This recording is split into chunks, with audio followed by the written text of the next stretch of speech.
రామాయంపేట నియోజకవర్గం తిరిగి ఏర్పాటు కావాలనే విజ్ఞప్తి కోసం రామాయంపేట నిజాంపేట మండలాల కాంగ్రెస్ నాయకులు ప్రజలు ర్యాలీ నిర్వహించి తహసీల్దార్కు వినతి పత్రం అందజేశారు. మున్సిపల్ చైర్మన్ గజ్జవాడ లావణ్య నాగరాజు, మాజీ జెడ్పీటీసీ సరాఫ్ యాదగిరి, ఎమ్మెల్యే రోహిత్రావు, మాజీ ఎమ్మెల్యే హనుమంతరావు నియోజకవర్గ పునరుద్ధరణకు వద్దుతున్నట్లుగా తెలిపారు.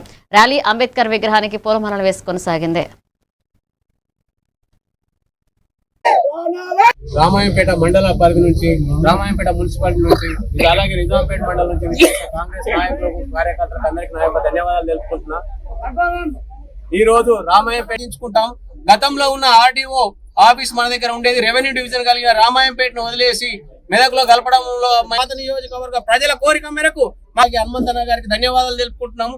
జై డిలిమిటేషన్ చేయాలనే ఉద్దేశంతో మరి పునర్విభజన చేస్తామని రాష్ట్ర ప్రభుత్వాలకు ఇండికేషన్స్ ఇవ్వడం జరిగింది. దానిలో భాగంగానే మరి రామాయంపేట గవర్నర్ల కృషి చేయాలని చెప్పారు.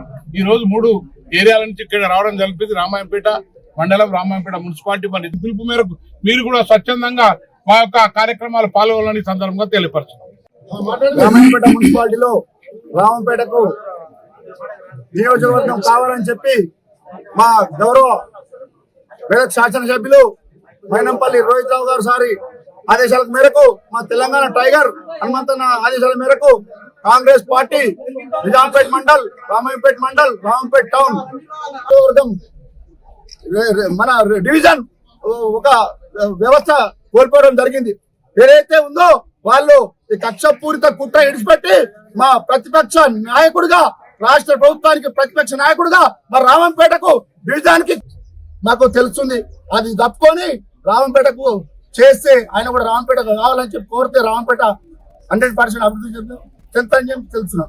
జై కాంగ్రెస్. పట్టణంలోని మన మెదక్ ఎమ్మెల్యే మైనంపల్లి రోహిత్ గారి ఆదేశాల మేరకు